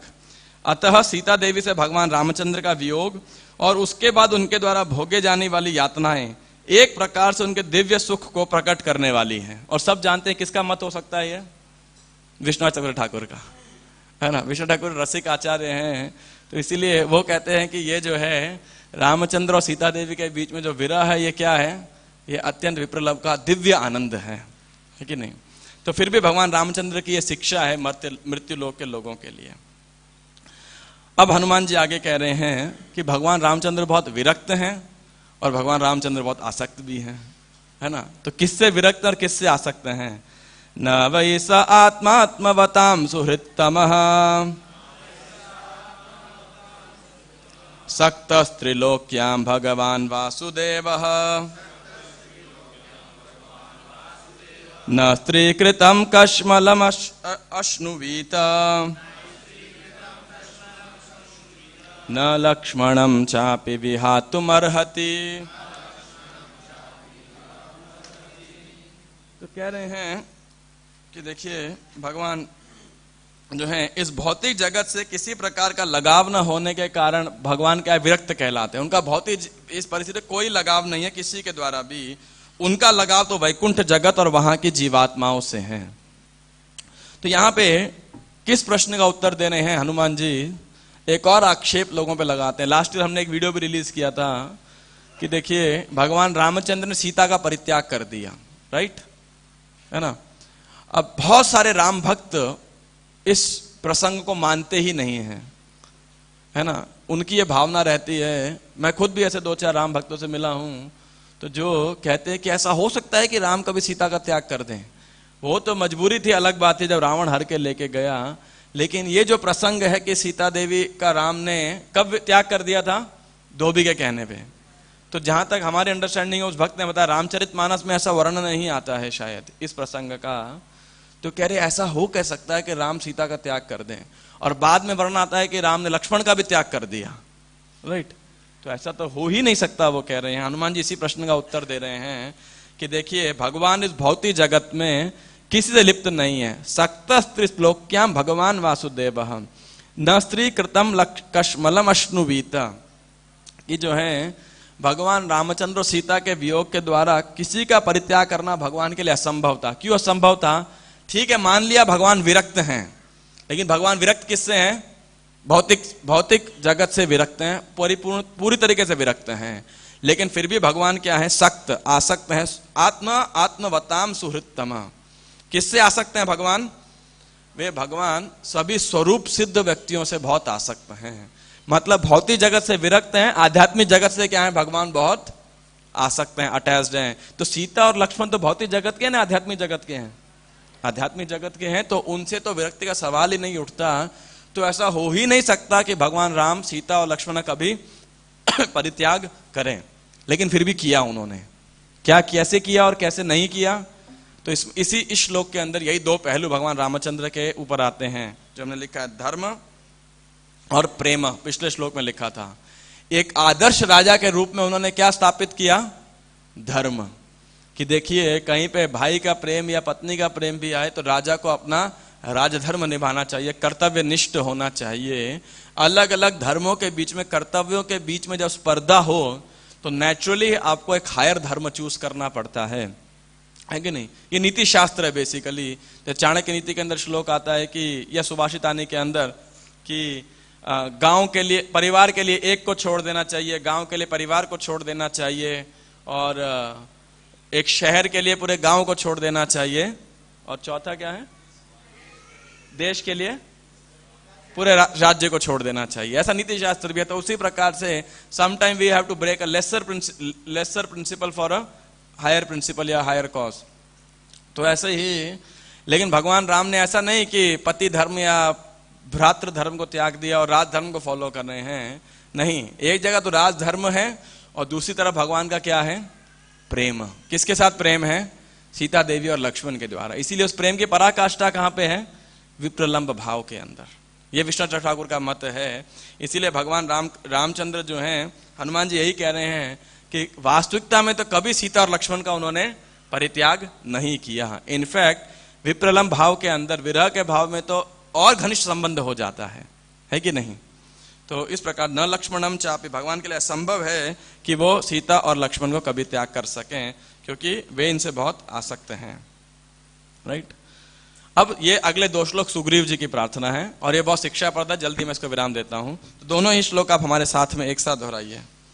न जन्मनु न महतो न सौभगम न वांग न बुद्धिर न कृतिस्तोष हेतु तैर्य द्विसृष्टा न पिनो बनौ कसश चकार सख्ये बत लक्ष्मणाग्रजः सुरो सुरो वाप्यथवा नरो नरः सर्वात्मना यः सुकृतज्ञमुत्तमम् भजेत राम मनुजाकृतिम हरिम य उत्तराननयत कौशलान्दिवम् इति। इसमें सुग्रीव कह रहे हैं कि देखिए भगवान किससे इंप्रेस नहीं होते हैं, है ना? अब भगवान विरक्त हैं भौतिक जगत से, भगवान आसक्त हैं आध्यात्मिक जगत से और सभी साधुओं से और भक्तों से। तो भगवान को यदि आपने आकृष्ट करना है तो क्या क्वालिटी चाहिए आपको? क्या जन्म चाहिए उच्च कुल में? तो सुग्रीव कह रहे नहीं। तो न क्या सौभाग्य चाहिए, शारीरिक सौंदर्य चाहिए, वाक चातुर्य चाहिए, बुद्धि चाहिए? तो कह रहे हैं कि नहीं। न जन्म चाहिए, न सौभगम, सौभगम मतलब सौभाग्य, तो और न वांग मतलब वाक शक्ति, बुद्धि मतलब बुद्धि, आकृति मतलब रूप। तो ये सब नहीं चाहिए भगवान को। जो है भगवान इन गुणों की आवश्यकता ही नहीं है। भगवान इससे बिल्कुल इंप्रेस नहीं होते हैं। हम में से कोई सोचे कि नहीं हमारे बैंक बैलेंस से ठाकुर जी प्रसन्न होंगे, और या कोई हमारे सौंदर्य से, या कोई बहुत सुंदर गाता है या बहुत सुंदर है, या उसके अंदर अनेक अनेक अनेक प्रकार के कौशल हैं, तो हनुमान जी कह रहे हैं हरे कृष्णा, इससे भगवान प्रसन्न नहीं होते। सुग्रीव जी भी कह रहे हैं। इसका क्या प्रमाण है? कोई बोल सकता है? प्रमाण क्या है? तये द्विसृष्टा नपिनो वनौ कसा। हम लोग क्या हैं? जंगल के वासी हैं, बंदर हैं, ना बुद्धि है, ना बोलना चालना आता है, ना बंदर का भी आपको लगता है उसका मिस और मिस्टर यूनिवर्स कॉन्टेस्ट होने वाला है? कोई बंदर कोई और कोई ज्यादा पालता भी नहीं है बंदर की। हाँ सुंदर है, बड़ा कुछ है, हाँ, इनफैक्ट बंदरों का कॉन्टेस्ट तो अगली कॉन्टेस्ट होना चाहिए कुछ, है ना, लाइक दैट। तो जो है उच्च कुल में कोई बंदर को कोई उच्च जानवर भी नहीं मानता। चलो वैदिक के अनुसार गाय को मानते थे, आज के अनुसार कुत्ते को मानते हो, लेकिन बंदर को कभी देखा है आपने? कभी सुना हो बंदर का? कभी ज्यादा नहीं सुना। बंदर को सिर्फ सोते मदारी के लिए, सर्कस के लिए, नौटंकी करने के लिए बंदर को गिना जाता है। तो सुग्रीव जी कह रहे हैं हम असभ्य वनवासियों को उच्च कुल रूप रंग न होते हुए कोई बात करते हुए भगवान ने क्या बनाया? अपना मित्र बनाया है। ये देखिए भगवान की महानता है। तो सुग्रीव कह रहे हैं क्या था जो भगवान ने हमारे अंदर देख लिया? आखिर क्या ऐसी क्वालिटी है जो भगवान राम को आकर्षित करती है? तो कह रहे हैं सुरो सुरो वाप यथ वानरो नर। आप सुर हो चाहे असुर हो, आप वानर समझते हैं? वानर मतलब क्या होता है? वा नर, नर मतलब नर जैसा, है ना, इसीलिए डार्विन थ्योरी शायद यहीं से चालू हो गई, पता नहीं, है ना। लेकिन ऐसा नहीं है, वानर अपनी जगह है, नर अपनी जगह है। ऐसा नहीं है कि वानर बाद में नर बन गया, वानर वानर था, नर था। तो कह रहे वानर हो चाहे नर हो, सर्वात्मना यह सुकृतज्ञ उत्तमम। प्रत्येक प्राणी को पूरे हृदय से सर्वात्मना यह, उन्हें क्या करना चाहिए? भगवान रामचंद्र की पूजा करनी चाहिए। ओहो, एक चीज मैं भूल गया, प्रभुपाद तात्पर्य में बड़ा सुंदर कोट करते हैं। ये इस तात्पर्य, पिछले तात्पर्य के अंदर कह रहे कि देखिए भगवान रामचंद्र कलयुग में किस रूप में आए हैं? श्री चैतन्य के रूप में आए हैं। और चैतन्य महाप्रभु के एक महान भक्त थे, और थे क्या? बिल्कुल फकीर। इतने फकीर कि उनके पास बर्तन भी नहीं थे, एक बस टूटा हुआ घड़ा था उनके पास में। कौन थे? खोला बेचा श्रीधर। लेकिन उसको चैतन्य महाप्रभु की ऐसी कृपा प्राप्त हुई कि ब्रह्मा शिव इत्यादि भी उनके सौभाग्य के गुणगान करते हैं। ना वो सुंदर थे, ना चतुर थे वाणी के अंदर, ना कोई धन था, कुछ था, एक बर्तन तक नहीं था उनके पास में। आप सोचिए, कोला बेचा सेवकेरा देख भाग्य सीमा, ब्रह्मा शिव कांदे जार देखी या महिमा, धने जने पांडित्य कृष्ण नहीं पाए, केवल भक्ति रवश चैतन्य गोसाई। तो कह रहे हैं खोला बेचा सेवकेरा देख भाग्य सीमा।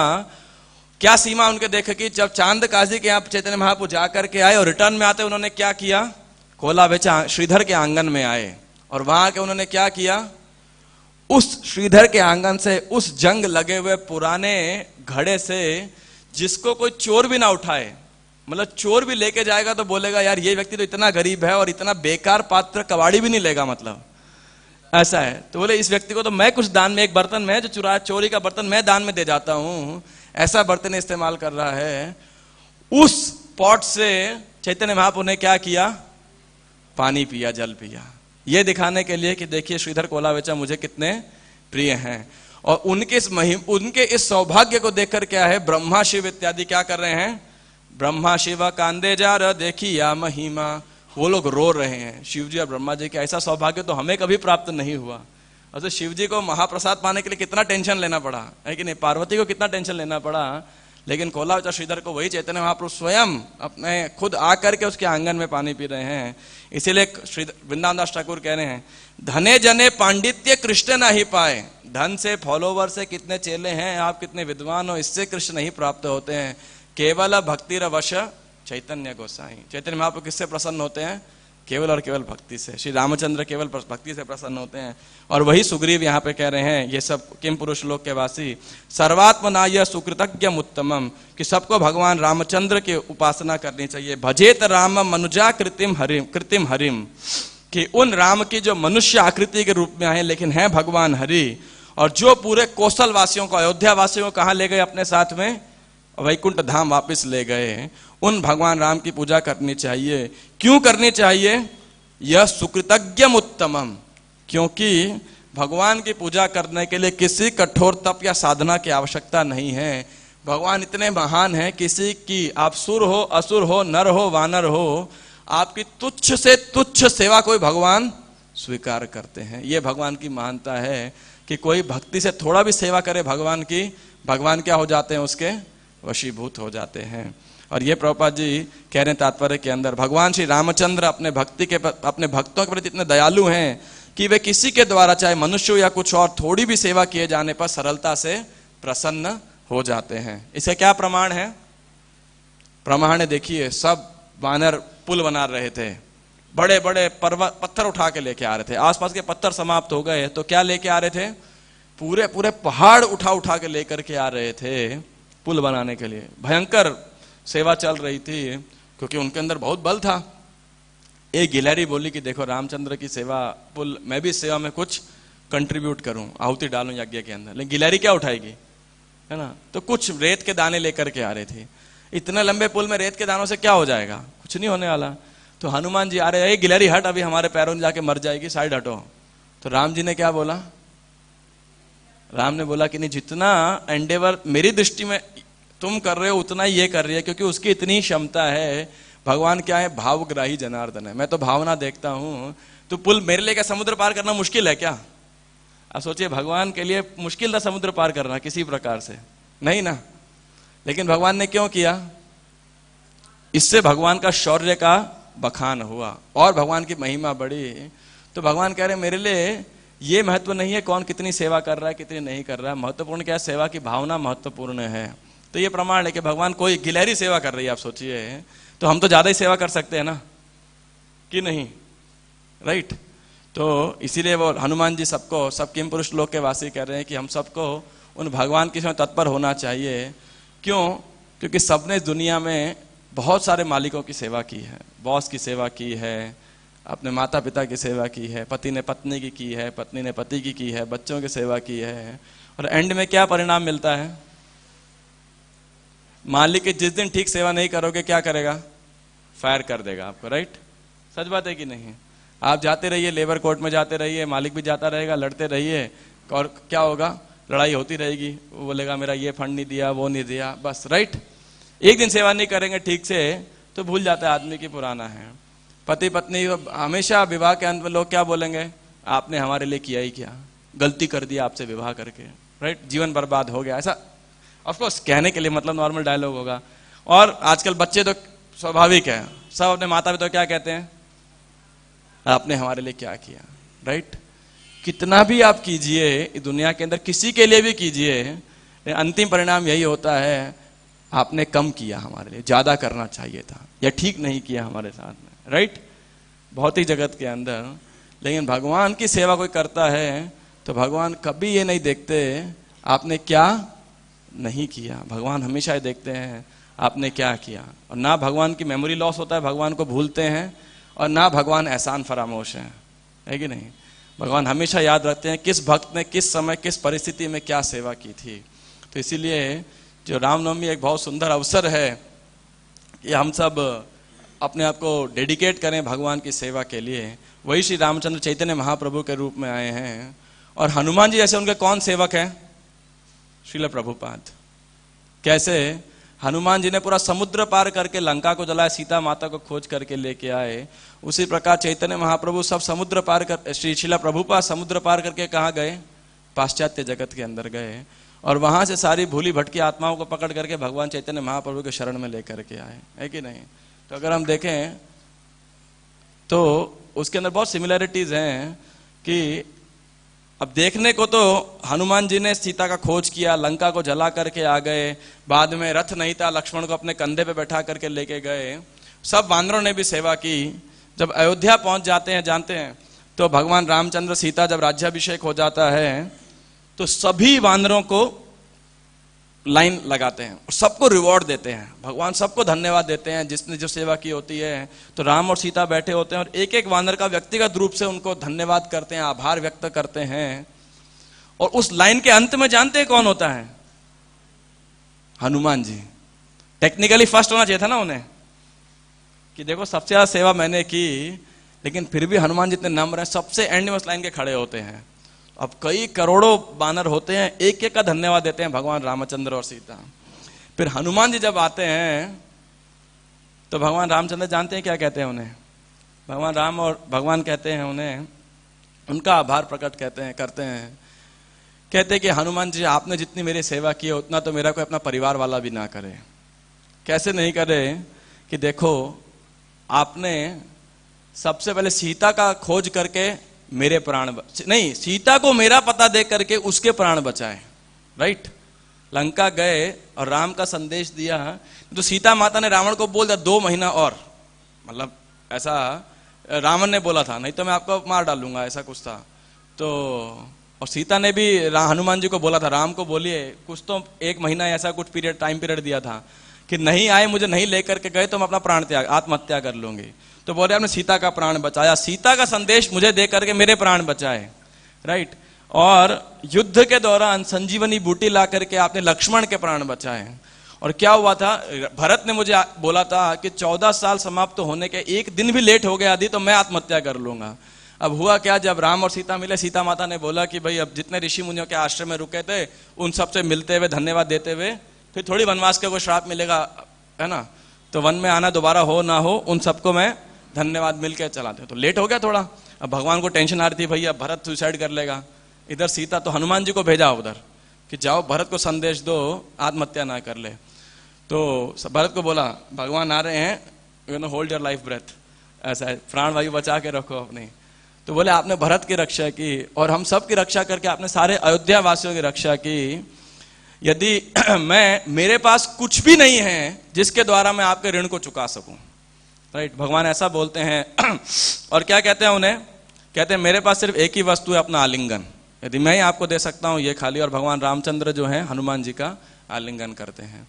तो मैं कई बार जब भी हनुमान जी के विषय में चर्चा करते हैं तो मैं यही कहता हूं कि देखिए श्रील प्रभुपाद ने जिस प्रकार से भगवान की सेवा की, भगवान को क्या बोल रहे होंगे, सिर्फ एक ही शब्द कह सकते हैं, थैंक यू वेरी मच, है ना। कृष्ण के पास, चैतन्य महाप्रभु के पास और कोई शब्द नहीं होगा श्रील प्रभुपाद को कहने के लिए, क्योंकि भक्तिसार सरस्वती ने 2 आज्ञा दी उन्हें।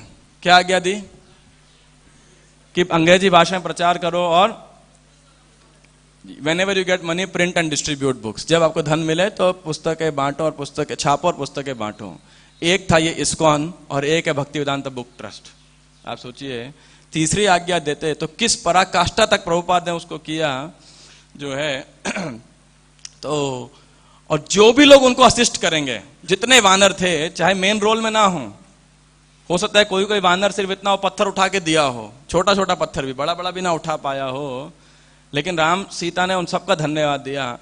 तो जितने भी भक्त लोग, चाहे 1 किताब बांटे चाहे 2 किताब बांटे, हम क्षमता अनुसार यदि इस मिशन में, आंदोलन में सेवा करने का प्रयास करेगा तो भगवान रामचंद्र चैतन्य महाप्रभु क्या करेंगे, स्वयं बैठ कर धन्यवाद देंगे। क्यों कि तुमने प्रभुपाद को असिस्ट किया है, राइट, तुमने प्रभुपाद को फॉलो किया है, तो इसीलिए उनको मिशन के अंदर आपने जो है सहायता किया है, भगवान ऋणी हो जाएंगे उस बात के।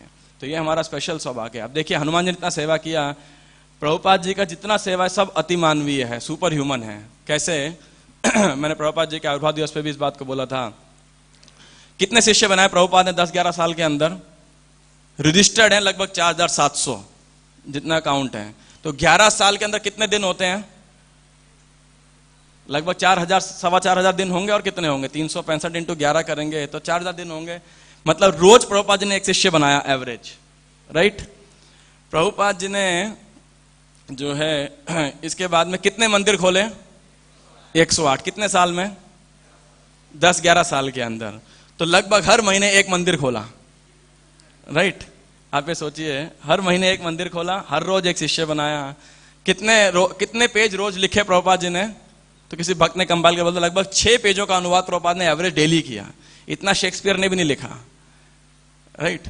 और उसके बाद में इतने लोगों को बुक्स लिखे, कितने प्रवचन दिए? लगभग रिकॉर्डेड 2000 प्रवचन है, लगभग 1900-2000 के आसपास रिकॉर्डेड प्रवचन है जो बिल्कुल जिनका ट्रैक रिकॉर्ड है। ऐसे लगभग 1000-1500 से ऊपर होगी उनके कन्वर्सेशंस और मॉर्निंग वॉक। कितने प्रेस इंटरव्यूज, कितने कंट्रीज के अंदर गए। मैं कह रहा हूं कोई इंसान कर सकता है ये कार्य? नहीं ना। अब हम देख सकते हैं, हम इतने सारे लोग मिल करके एक मंदिर बनाने में, रोहिणी मंदिर बनाने में कितने साल हो गए हमको? ऑलमोस्ट 10 साल होने को आ गए, जमीन खरीदने से लेके। और प्रयास तो चल रहा है कोई 20 सालों से। उसके पहले 10-15 साल तक जमीन इधर देखो उधर देखो। जब हमारा मंदिर यहाँ 2005 में शिफ्ट हुआ था तो बात राधिका को रोहिणी ले जाते हैं, तब एक 400 गज का छोटा प्लॉट मिल रहा था। ऐसे करके इतना लीला है उसके पीछे 20-25 साल बनाने में।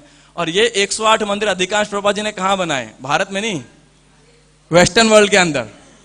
आप सोचिए, है ना।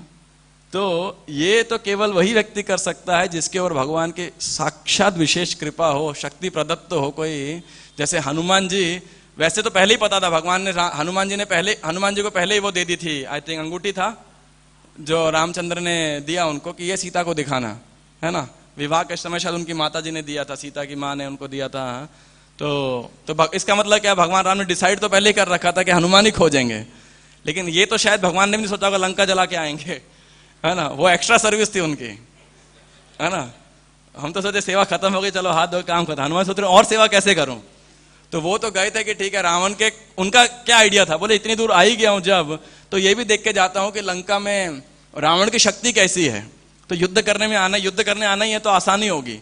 तो इस दृष्टिकोण से वो देख रहे थे, पूरे रावण निरीक्षण किया, फिर देखा चलो इन असुरों का बल भी देख के जाते हैं, तो अशोक वाटिका को तोड़ना चालू कर दिया हनुमान जी ने, है ना। तो और रावण ने पूछा इतना क्यों संहार किया, बोले कुछ नहीं, भूख लगी थी तो फल खा रहा था, सुना लंका के फल बहुत मीठे होते हैं, ये खाने के लिए जो है मैं बैठा था। हाँ, रावण के बेटे को, तो एक बेटे को मारा अक्षय कुमार को, और ये बेटा तो नहीं था, एक और राक्षस था जम्बूमाली करके, उसका तो खैर मेरे पास टाइम नहीं है, बहुत सुंदर लीला है। वो जम्बूमाली इतना शक्तिशाली था, रावण भी डरता था उससे, लेकिन जम्बूमाली की एक बहुत बुरी हैबिट थी, वो क्या थी, हमेशा शराब के नशे में धुत रहता था। तो रावण ने उसके महल में एक स्विमिंग पूल बनाया था शराब का, है ना, तो सारा दिन उसी में डूबा रहे, क्योंकि जगह रहा ना तो जम्बूमाली रावण के लिए भी खतरा हो सकता था, अगर मान लो होश में आ गया वो, तो इतना वो शक्तिशाली था। तो जब हनुमान जी आए तो रावण ने सोचा चलो ये अच्छा है, जम्बूमाली उठा के भेज देते हैं यहाँ पे, तो जम्बूमाली को भेज दिया। और रावण को 100% कॉन्फिडेंस था कि जम्बूमाली को कोई परास्त कर ही नहीं सकता। तो जम्बूमाली को बुलाया, जम्बूमाली को पता था जब तक कोई स्पेशल टास्क नहीं होगा मेरे को बुलाया नहीं जाएगा, लेकिन किस लिए बुलाया, तो बोला एक बंदर ऐसे ना अशोक वाटिका में उत्पात मचा रहा है, उसको बहुत गुस्सा आया रावण के ऊपर, चिल्लाने लगा रावण के ऊपर, वहां पे कह रहे एक बंदर के लिए मुझे पकड़ लेकर के आए। तो बोला नहीं साधारण नहीं है, फिर भी थोड़ा रावण ने चापलूसी करी, भेजा। तो उसको बहुत इंसल्ट फील होता जम्बूमाली को, और फिर रावण ने एक और इंसल्ट कर दिया उसका, बोला ये ना कुछ 8,000 या 80,000 को सैनिक है राक्षस, इनको भी ले जाओ। एक बंदर, उसके लिए एक तो मुझे उठाया और कह रहे सैनिक भी साथ ले जाओ, तो बड़ा तन के गया वहां पे। और हनुमान जी आराम से अब खोज रहे हनुमान जी को कहाँ है, तो और हनुमान जी पेड़ पे खा रहे थे, और जो गुठली वुठली होती है सब सैनिकों के मुंह पे मार रहे थे पेड़ के पीछे से, आराम से एकदम कैजुअल बैठे हुए थे। तो सबने देखा रे पेड़ के पीछे बैठा है, तो राक्षस लोग अटैक करने लगे। तो हनुमान जी ने गदा से या कुछ तो ऐसे करके उनको मार दिया। फिर जम्बूमाली अब सामने आया, उसको तो युद्ध करना था, तो हंसते हुए जोर से उसने आकार को बड़ा किया। जब आकार को बड़ा किया तो जम्बूमाली के घुटने तक हनुमान जी आए, मतलब हनुमान जी के आंखों के सामने उसका घुटना था। तो हनुमान जी ऐसे देख रहे हैं, ऊपर देखो ओहो इतना बड़ा है। थोड़ी देर में जम्बूमाली जब सीधा देखा तो क्या देखा, उसकी आंखों के आगे पूरा अंधेरा छा गया। बोले ये क्या हुआ, तो ऐसे देखो सबको समझ नहीं आया, ऊपर देखा तो उसने देखा ये हनुमान जी का घुटना है जिसके आगे मैं खड़ा हूं। तो हनुमान जी ने एक थप्पड़ मारा उसको जम्बूमाली को, और वहीं खत्म हो गया। तो रावण इतना डर गया था, है ना, जम्बूमाली के वध से, कि जम्बूमाली का कोई वध कर सके तो उसमें क्या शक्ति होगी। तो रावण बहुत ज्यादा एक्चुअली डर गया था। और हनुमान जी सीता देवी को बोल के आए थे, देखो मैं तो सबसे निकृष्ट वानर हूं अपनी सेना का, तो इसीलिए सबसे दूत के रूप में किसको भेजते हैं, जो किसी काम का नहीं होता, वेस्ट होता है ना, उसको सैनिक मैसेंजर के रूप में भेजते हैं। बाकी तो योद्धा होते हैं, लड़ने के लिए भेजते हैं ना उन्हें, है कि नहीं। तो मैं तो वो हूं। ऐसे ही उसने बोला, देखो रावण को ललकारा पूरा, रावण की शक्ति को पूरा देख लिया उन्होंने, और फिर बोला कि रावण देखो मेरी बात मान लो, है ना, ये तो मेरे अकेले से इतना मैंने कर दिया, और मेरे से तो बढ़ के ही हैं जितने सैनिक हैं राम के समय, ऐसे करोड़ों करोड़ों हैं, तुम्हारी लंका कहीं यूनिवर्स मतलब सृष्टि में बचेगी नहीं, ऐसा है। तो ऐसा रावण को इतना धमका दिया, रावण बहुत डर गया था एक्चुअली एक हनुमान जी को देख करके। तो एनीवे पूरा टॉपिक क्यों चालू हो गया कि जो भी है भगवान रामचंद्र की सेवा, जो हनुमान जी की सेवा है, कि इतनी सेवा उन्होंने किया कि भगवान रामचंद्र कहते, जिस पर गोपियों के भगवान कह रहे न पा रहे हम, you be satisfied with your own love and service attitude, मेरे पास आपका ऋण चुकाने के लिए कुछ भी नहीं है। उसी प्रकार से भगवान हनुमान जी को कहते हैं, और वही रामचंद्र भगवान जो श्रील प्रभुपाद को चैतन्य महाप्रभु के रूप में आए। तो इसलिए हमारा बहुत सौभाग्य है कि हमें प्रभुपाद की शरण ग्रहण प्राप्त हुई है, जो भगवान के निश्चित रूप से बहुत प्रिय हैं, है कि नहीं। तभी तो भक्तिसार सरस्वती ने जब बॉम्बे में प्रभुपाद जब गौड़िया मठ खुला तो भक्तों ने बोला कि अभय बाबू को मठ का अध्यक्ष बना दीजिए, प्रेसिडेंट बना दीजिए। भक्तिसार सरस्वती ने क्या बोला, When time will come, he will do everything alone. जब सही समय आएगा ये सब कार्य अपने आप अकेला करेगा, तो है कि नहीं। तो इसीलिए हमें सीखना चाहिए रामनवमी पे कि हम चैतन्य महाप्रभु के मिशन में और अधिक दृढ़ हो सकें। जय श्री रामचंद्र भगवान की जय। श्री रामनवमी महामहोत्सव की जय। श्रील प्रभुपाद की जय। निताय गौर प्रेमानंदे हरे हरे। मैं एक चीज और भूल गया बस कहना, क्षमा चाहता हूं, मैं बहुत समय लिया। मेरे को पहले भक्तों ने बोला था आप समय पे खत्म नहीं कर पाओगे, लेकिन रामनवमी का हमारे इस्कॉन में क्या इंपॉर्टेंस है, कोई सोचे। समहाउ और द अदर प्रभुपाद जी के समय से रामनवमी एक विशेष तिथि रही है। अब कारण तो मुझे नहीं पता, लेकिन सबसे ज्यादा मंदिर उद्घाटन इसी तिथि पे हुए हैं, है ना। तो प्रभुपाद जी ने कौन से मंदिर का उद्घाटन किया था इस दिन? श्री श्री कृष्ण बलराम मंदिर वृंदावन का। और उसके 98 के अंदर हमारे श्री राधा पार्थ सारथी मंदिर का उद्घाटन हुआ था। आप में से कितने भक्त लोग थे उस समय उद्घाटन में? कोई था? बस एक दो कुछ ही भक्त लोग थे हम लोग। तो श्रीमान अटल बिहारी वाजपेयी उस समय प्रधानमंत्री थे, वे आए थे। आज के दिन कहाँ पे उद्घाटन हो रहा है? राजकोट गुजरात के अंदर भव्य मंदिर ग्लोरी ऑफ सौराष्ट्र। प्रभुपाद जी के शिष्य थे जनरल महाविष्णु गोस्वामी महाराज, उन्होंने गुजरात में बहुत प्रचार किया था। उनकी इच्छा थी कि राजकोट में प्रचार हो, तो बहुत सुंदर मंदिर वहाँ पे बना है। आपके कईयों के पास फोटो भी आए होंगे उस मंदिर के जो है। तो और मुझे याद नहीं, लेकिन कई मंदिरों का उद्घाटन आज के दिन हुआ है। और इसके बाद जो अब नेक्स्ट फेमस तिथि होती थी वह नित्यानंद त्रयोदशी, उसके बाद में इस्कॉन के अंदर। तो मुझे अभी तक कारण समझ नहीं आया कि इसका क्या कारण है, लेकिन फिर भी ये बहुत शुभ तिथि है। और सब भक्तों को मैंने जान ये लिया क्योंकि रामायण के विषय में बहुत सारी भ्रांत धारणाएं रहती हैं, तो I try to cover something कि कुछ इसमें हमें गलत शिक्षा ना प्राप्त हो। और रामचंद्र जीवन की शिक्षा में अगर मैंने कुछ ज्यादा बोल दिया हो गृहस्थ भक्तों के लिए या अविवाहित भक्तों दोनों के लिए, संदेश तो मेरा नहीं था, भागवत का था, लेकिन फिर भी मैं क्षमा चाहता हूँ। हरे कृष्ण। श्रील प्रभुपाद की जय। श्री रामचंद्र भगवान की निताय गौर प्रेमानंदे हरि हरि बोल।